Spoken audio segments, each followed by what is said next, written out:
Cape Brothers Speed Shop. We have a professional racing team on the road to Indy, and then our relief from motor racing is building hot rods. Me and my brother started it a while ago. We collected cars.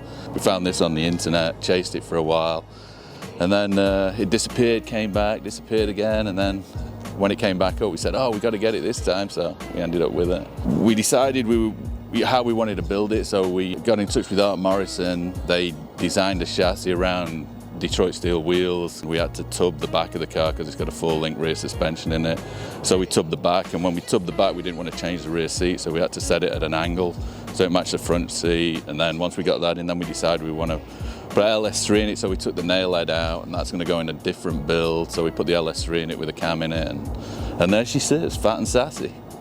We got the cars, and we were looking at building them, and we liked the steel wheels, but all the steel wheels were like 15-inch wheels. So we ended up deciding, we were watching TV one night and saw the Mob Steel show. We're watching that going, oh, dang, these guys build all the wheels. So we ended up figuring out that's when we figured out what wheels we were going to put on them. So we put them on most of our cars now.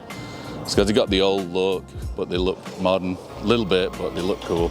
So our racing company's been around since the late 80s, early 90s.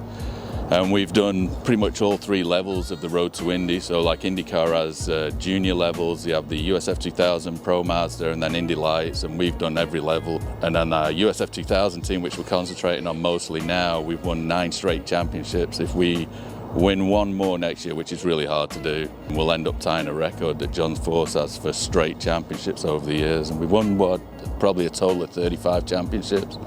Over the years we've been in business. We've imported cars, we've owned series, we've done Daytona prototypes, all kinds of stuff. So yeah, we're really heavily involved in motor racing, and then we're trying to take the knowledge and that we have in motor racing and put them into the builds that we have.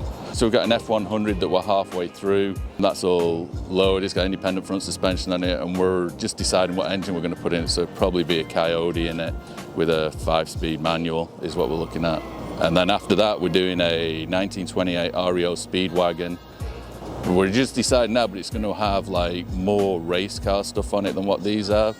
And then we're going to build a Tudor, which will have a full transaxle in it, just like an IndyCar kind of thing, or all the cars that we run, Daytona prototype stuff. So we're going to put a transaxle, push rod suspension, front and rear, and then try and fit the driver and passenger in it somehow.